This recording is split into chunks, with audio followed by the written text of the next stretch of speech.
Hello दोस्तों, I welcome you all in my YouTube channel and I hope आप सभी अपने घर में स्वस्थ होंगे और इस कोरोना महामारी के दौरान पर आप बिल्कुल सुरक्षित होंगे। मेरे दोस्तों, लीगल टर्म्स के लेक्चर सीरीज को आगे बढ़ाते हुए आज की इस वीडियो में हम एक लीगल टर्म डिस्कस करेंगे जिसका नाम है वाइड अब इनिशियो।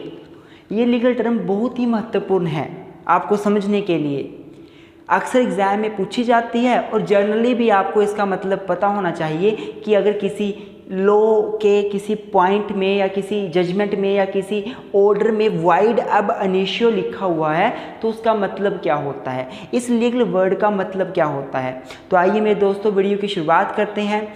अगर मैं वाइड अब इनिशियो की बात करूं तो ये दो वर्ड से मिलकर बना है, एक वाइड है और एक अब इनिशियो है। हमें दोनों का मीनिंग समझना पड़ेगा इस वर्ड को समझने के लिए। तो सबसे पहले वाइड, अगर मेरे दोस्तों मैं टर्म वाइड का आपको मतलब बताऊं तो वाइड का मतलब होता है something which has no force in the eye of law, which has no force in the eye of law. क्या होता है वाइड? वाइड का मतलब एक ऐसी चीज़ जिसका लॉ की नज़रों में कोई फोर्स नहीं है, लॉ की नज़रों में जो बिल्कुल वैलिड नहीं है, लॉ उसको मानता ही नहीं। It means something which is zero, which is zero in the eye of law, in the eye of law.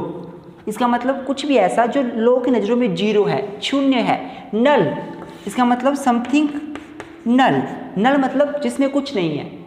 तो वाइड का मतलब होता है एक ऐसी चीज़ जिसे लॉ नहीं मानता, एक ऐसी चीज़ जिसको आप लॉ के पास जाकर एनफोर्स नहीं करवा सकते। आप चिंता ना करें, मैं जैसे एग्जांपल दूंगा आपको समझ आ जाएगा। मैं आपको एग्जांपल्स देता हूँ, ये डेफिनेशंस है, ये आई होप आपने लिख ली होगी अपनी कॉपीज़ में। अगर वीडियो अच्छी लगती हो मेरे दोस्तों तो वीडियो को लाइक ज़रूर कर दें, हमारे चैनल में नए हैं तो सब्सक्राइब जरूर करें। तो वाइड का मतलब हो गया जिसकी लॉ की नज़रों में कोई भी वैल्यू नहीं है, लॉ इसको उस चीज़ को इन्फोर्स ही नहीं करवा सकता। मैं आपको एग्जांपल बताता हूँ।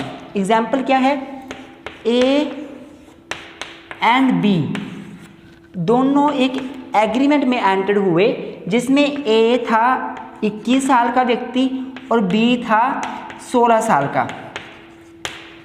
अब देखो यहाँ पे ए 21 साल का मेजर है, बी 16 साल का माइनर है। लेकिन अगर एक माइनर कॉन्ट्रैक्ट में एंटर हो जाता है, एग्रीमेंट किसी के साथ बना लेता है, तो ऐसा एग्रीमेंट क्या होता है? वाइड।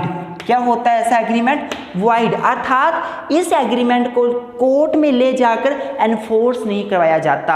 अगर कल को एग्रीमेंट में जो लिखा होगा उसका वायलेशन ये माइनर कर देता है, कॉन्ट्रैक्ट में जो लिखा था, इन दोनों ने कॉन्ट्रैक्ट बनाया, एग्रीमेंट बनाया, उसमें जो लिखा हुआ था वो अगर मान लो माइनर नहीं मानता है, उसका वायलेशन कर देता है, तो अब अगर ए कोर्ट में जाता है कि भाई बी ने एग्रीमेंट तो किया था पर अब वो उस एग्रीमेंट के अनुसार काम नहीं कर रहा, तो ऐसा एग्रीमेंट क्या होगा? वाइड होगा, जीरो होगा।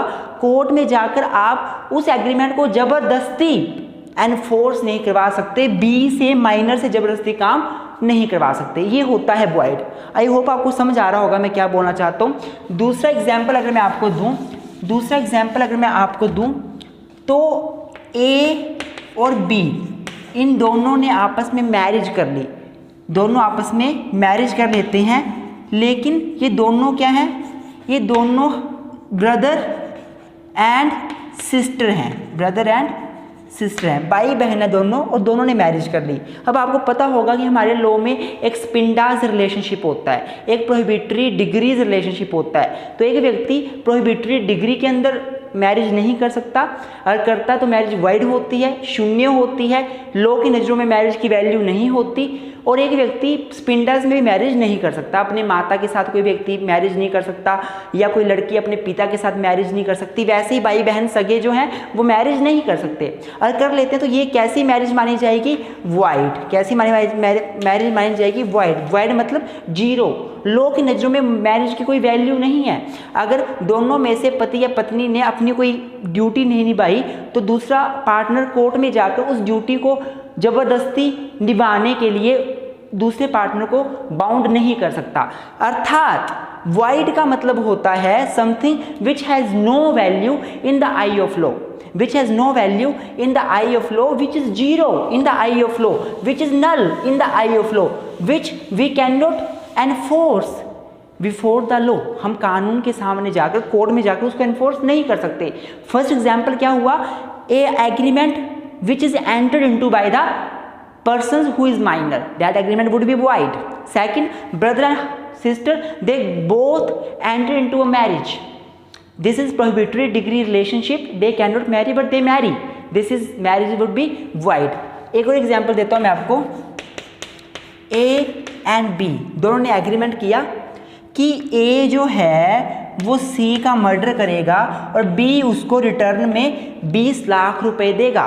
A और B ने एंटर किया एग्रीमेंट में कि A जो है वो C का मर्डर करेगा और B उसको रिटर्न में 20 लाख रुपया देगा।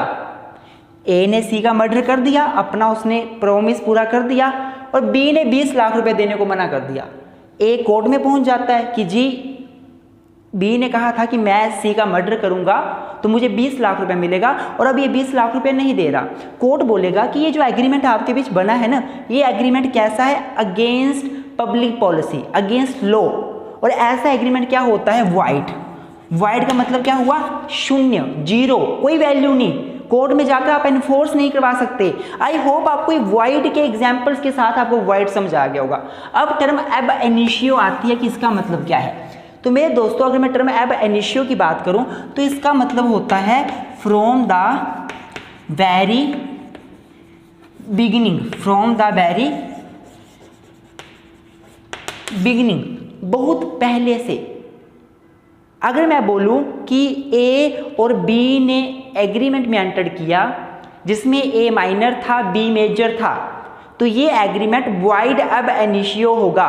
तो इसका मतलब ये होगा कि ये जो एग्रीमेंट है ना, ये फ्रॉम द वेरी बिगिनिंग, जिस दिन ये एंटर हुआ उस दिन से ही ये void है, उस दिन से ही जीरो है, उस दिन से ही इसकी वैल्यू नहीं है। void अब इनिशियो, जब से बना था एग्रीमेंट तब से void, from the very beginning.